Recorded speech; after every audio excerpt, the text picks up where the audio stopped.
Hello and welcome to Threefold Herbal Healing. I'm Herbalist Leo Sade.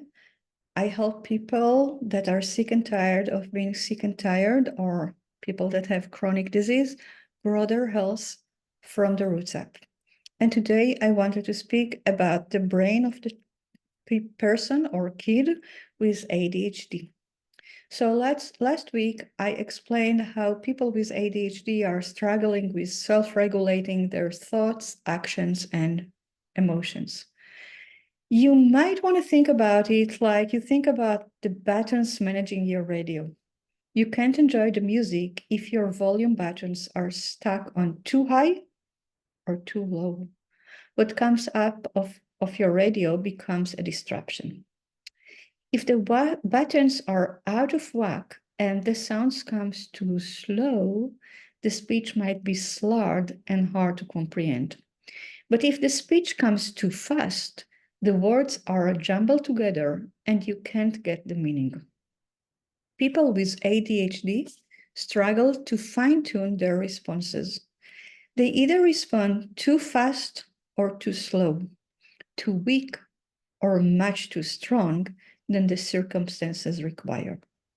Their thoughts, actions, and feelings are either too loud and overwhelming or depressed. Their mental, physical, and emotional responses are either too fast and impulsive or sluggish. Different part of the brain needs to cooperate for self-regulation to occur. If any of those parts fail to play its role, then self-regulation doesn't happen. So what are those parts?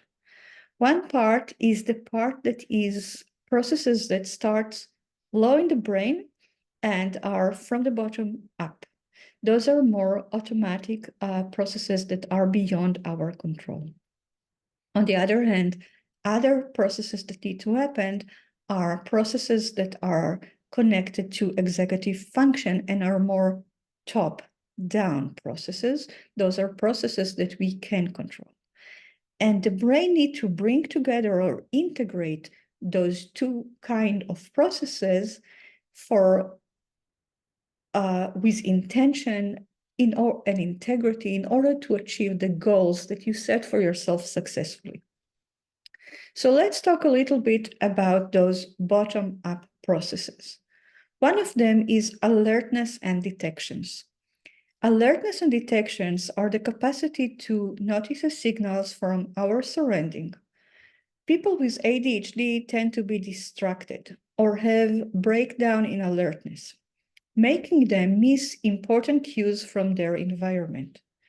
Stimulants may help them keep their alertness more leveled so they don't have those ups and downs and breaks in their alertness, so they are able to create a coherent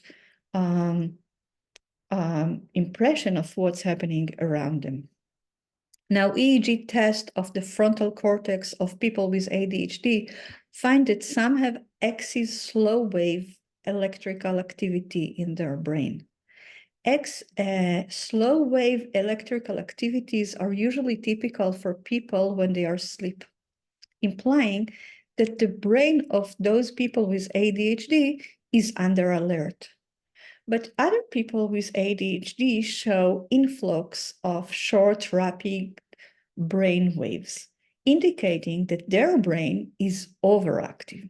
So you can have a person with an ADHD with an underactive brain or a person with ADHD with an overactive brain.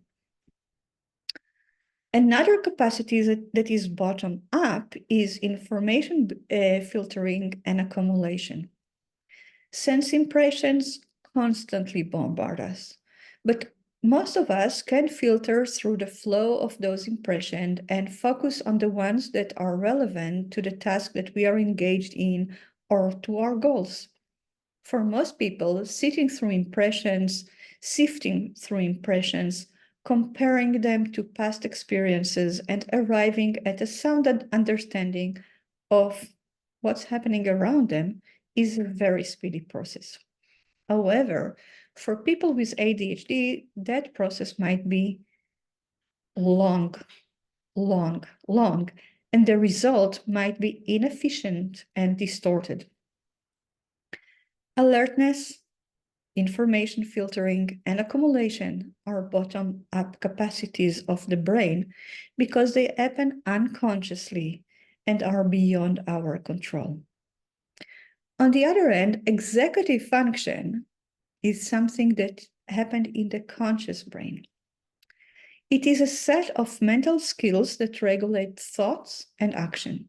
Those include working memory, flexible thinking, and self-control. We use those skills to achieve our goals.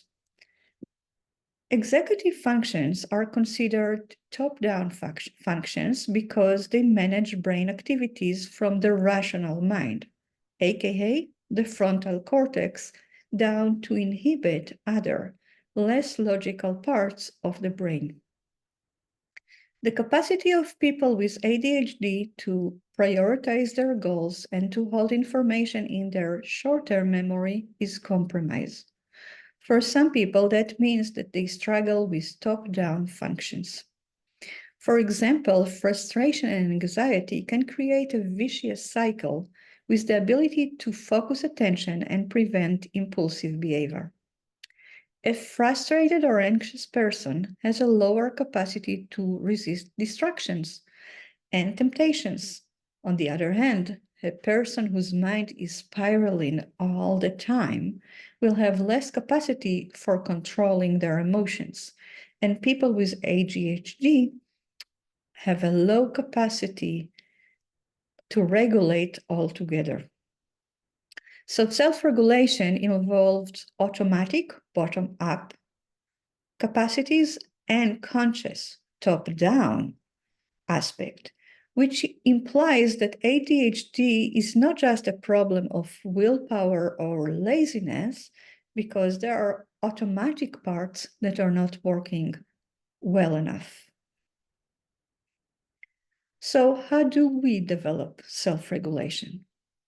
Self-regulation develops throughout life, but it is not a linear development, and it does not include all self-regulation capacity in equal measures.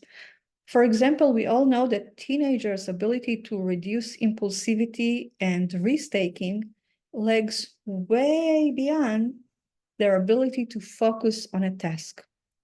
The capacity of children with ADHD to self-regulate look like that of kids a few years younger than them. On average, the capacity of children with ADHD to self-regulate look about 2 years behind their peers. Some kids with ADHD seems to grow out of their ADHD symptoms when they become adults. In others, their ADHD is a lifelong challenge. So what's happening in the brain of the ADHD person? Some teens and adults with ADHD have about 8 to 10% smaller volume of gray matter and smaller key brain areas and network, such as the prefrontal cortex, cerebellum, hippocampus, and amygdala. Research suggests that the brain of children with ADHD don't just develop slower than the brain of other children. Instead, their patterns of development are different. In some kids with ADHD, the pattern of network between major brain centers develop differently than their peers' brain. If we use the radio metaphor again, it is as if you are trying to listen to a talk show on your radio. But the towers that transfer the signals from the studio to your radio are malfunctioning. There are breaks in the sentences the anchor is saying, and you struggle to understand their meaning. You feel exhausted and frustrated by your effort to create a coherent sense of what's going on. So there is this all argument, is ADHD genetic, biologic, or is it environmental? What are the causes? A combination of genetic and environment determine brain development in children.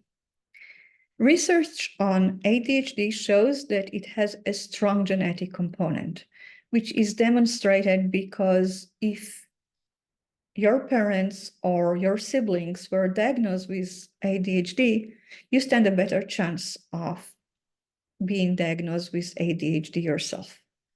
At the same time, ADHD is associated with a slew of environmental factors, from exposure to chemicals and stress during pregnancy, to low birth weight, preterm birth, and neglect during the early years of infancy and childhood.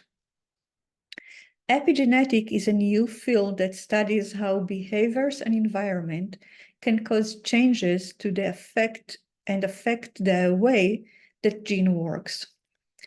It should suggest that while genes might predispose a person to ADHD, they don't entirely cause the syndrome. Instead, when the disposition and the environmental factors come together, they lead to ADHD.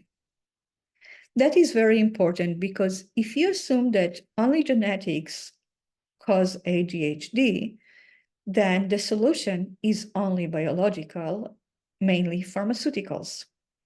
But when you include environmental factors as part of the ADHD picture, then you consider what lifestyle changes can help the person with ADHD to regulate his thinking, feeling, and actions. Some people are naturally organized, while others thrive on chaos. Some like the routine and need time to make decisions, while others go with the flow. The ability to manage thought, behavior, and emotion is a spectrum. As a society, it is us who define when a trait becomes a disorder. There is a fine line between an easygoing person who may be more spontaneous and ADHD. And it is us as a society that decide where this fine line goes. Labeling a child with or an adult with ADHD is beneficial if it helps them get the support that they need. It can help prevent low self-esteem and depression. At the same time, it might help the parents, the teachers, and other professionals when they try to provide support for their child. Although neuroplasticity is something that happens all your life, your brain keep on developing. Brain development through early childhood is just dramatic. Areas of the brain and networks being used become more and more and more robust. On the other hand, areas of the brain that are neglected get weakened and weakened and weakened and eventually die. For the child with ADHD, it means that early diagnosis and early treatment can help strengthen networks that otherwise would be neglected. So that is my spiel about the brain of the child of ADHD or adult of the person with the ADHD. I hope you find it beneficial. I would love to hear back from you. So drop questions, comments, anything you want in the comments, and I will listen to them and answer you. Thank you for taking the time to listen, and have a good day. Bye.